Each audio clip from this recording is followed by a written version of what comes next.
Bienvenue sur Africa 24 dans cette nouvelle édition du 12-15. Voici les titres. Charles Blé Goudé élu à la tête du Congrès panafricain pour la justice et l'égalité des peuples. Décision actée à quelques mois de l'élection présidentielle. C'était à l'issue du premier congrès du parti qui s'est tenu à Abidjan, Côte d'Ivoire.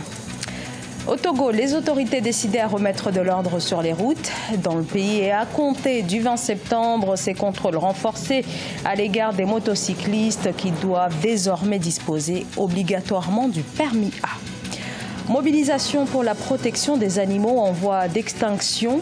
Au Nigeria, les vétérinaires luttent aussi aux côtés des associations pour les soins médicaux et la sauvegarde des espèces menacées.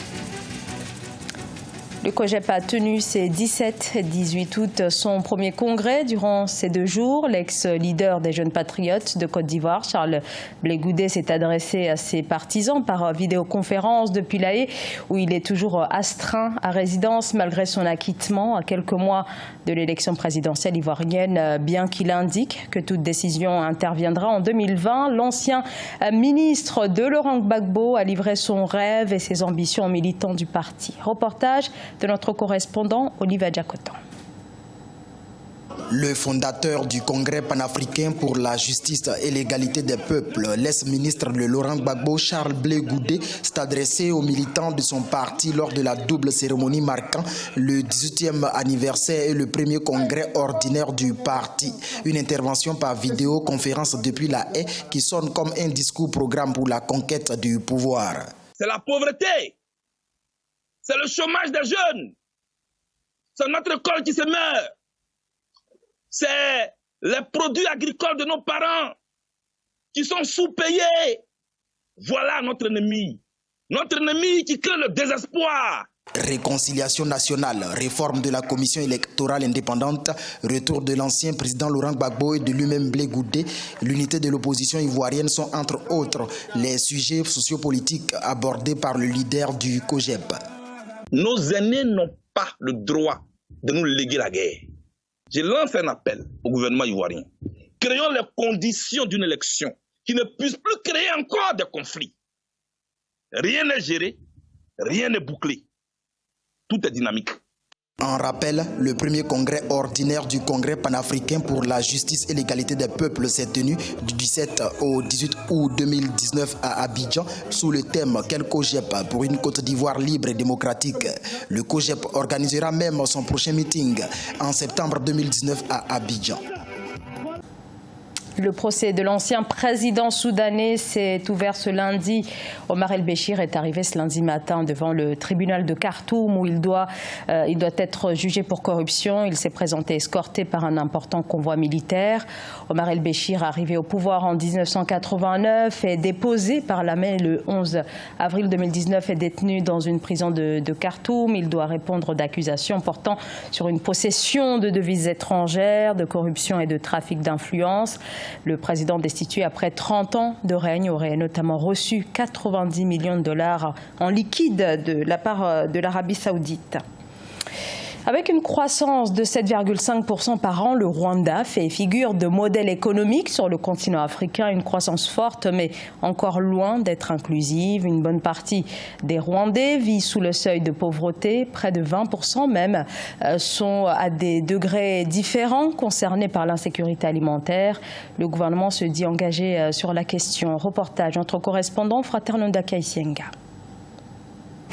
C'est un prêt qui vient au bon moment selon les autorités rwandaises. 10 milliards de yens, soit 86 milliards de francs rwandais qui vont être injectés dans le budget national pour soutenir le programme de lutte contre la malnutrition. La meilleure méthode et la plus efficace selon les autorités, la transformation agricole.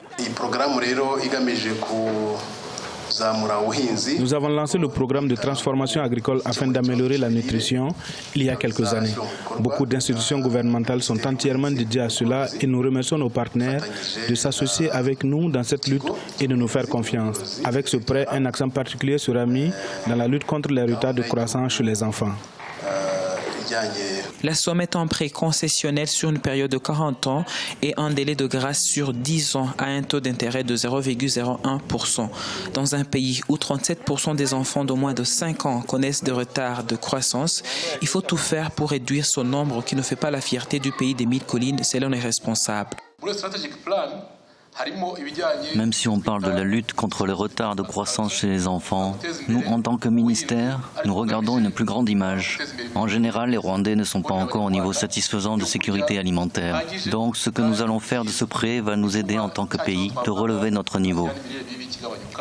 À un niveau plus décentralisé, le programme comblera des lacunes en nutriments alimentaires dans chaque district du pays et des cultures nutritives appropriées seront identifiées et encouragées pour la production. Selon le ministère de l'Agriculture, il sera également question de renforcer ces méthodes d'irrigation pour assurer une meilleure production agricole. Tolérance zéro vis-à-vis des motocyclistes qui ne seraient pas en règle à partir du 20 septembre. Au Togo, pays qui enregistre depuis des années une série d'accidents graves sur les routes, notamment liés aux motos, les conducteurs de 2 roues ont désormais l'obligation d'avoir le permis A. C'est un reportage de notre correspondante Emefa Kofi. Depuis l'annonce du permis de conduire obligatoire pour les motocyclistes qui entrera en vigueur dès le 20 septembre, c'est l'inquiétude du côté des conducteurs de moto. L'obligation d'avoir son permis de conduire est contenue dans la loi portant code de la route votée en juin 2013. Le code pour le permis A, comme nous sommes toujours à moto, nous n'avons pas ce permis, donc nous avons jugé bon de nous conformer à la loi. Donc, ce qui nous a motivés à venir faire la formation. 3178 accidents de circulation, dont 354 pertes en vie humaine, ont été recensés au premier semestre 2019. À la direction des transports routiers et ferroviaires, une formation gratuite au code de la route à l'intention des conducteurs des engins à 2 roues est lancée depuis 2017. Ce programme prend en compte 5000 conducteurs d'engins à 2 roues.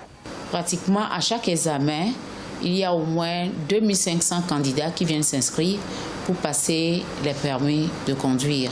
2% et même des fois 0,5% seulement qui sont des candidats pour le permis de conduire catégorie A. À ce jour, 2500 conducteurs d'engins à 2 roues ont bénéficié de cette formation gratuite au code de la route. En 2014, le nombre de véhicules au parc automobile togolais est estimé à 344 000, dont 250 000 motos. Au Nigeria, des vétérinaires militent aux côtés des associations pour tenter de sauver les animaux en voie de disparition. C'est le cas notamment du pangolin, qui reste l'animal le plus braconné au monde. De nombreuses études démontrent d'ailleurs l'ampleur du trafic. Les acteurs de la protection de l'environnement alertent sur le phénomène qui s'intensifie à mesure que les espèces disparaissent. Aïssatou Bari. Très engagé dans la protection de la faune, Marc Oufoua sauve et soigne les animaux sauvages et les reptiles depuis une dizaine d'années maintenant. Il a récemment sauvé un pangolin, considéré comme l'espèce la plus menacée dans le monde. Plus d'1 million d'entre eux ont été chassés et capturés au cours de la dernière décennie, selon le Fonds international pour la protection des animaux. When I rescued him, he was tied up in a bag. Quand je l'ai sauvé, il était ligoté dans un sac et déshydraté et très faible. J'ai donc dû le réhydrater et le soigner avec des médicaments. Dès qu'il sera assez fort, je le relâcherai dans la nature, dans un lieu protégé. C'est une espèce en voie de disparition et nous devons faire le maximum que nous pouvons pour les protéger. C'est ici, dans cette clinique qui sert en même temps de refuge, que Marc Oufoua, vétérinaire et conservationniste nigérian, prend soin des animaux sauvages. Plus de 30 animaux différents y sont hébergés, des pangolins aux civettes, en passant par les babouins, les tortues et même les chiens errants. Je suis un défenseur de l'environnement et j'essaie de faire ma part pour sauver la nature. J'essaie également de faire comprendre aux gens que ces animaux ne sont pas si dangereux que ça et qu'ils ont un rôle à jouer dans l'écologie et l'écosystème. Les animaux sauvés finissent souvent dans ce centre de rééducation. Aujourd'hui, il nourrit et nettoie des pitons royaux sauvés des chasseurs il y a 1 mois. Avec des actions de sensibilisation, Marc Oufoua est déterminé à changer les perceptions des gens envers les animaux sauvages et ainsi amener les communautés à s'engager davantage à la protection de la faune.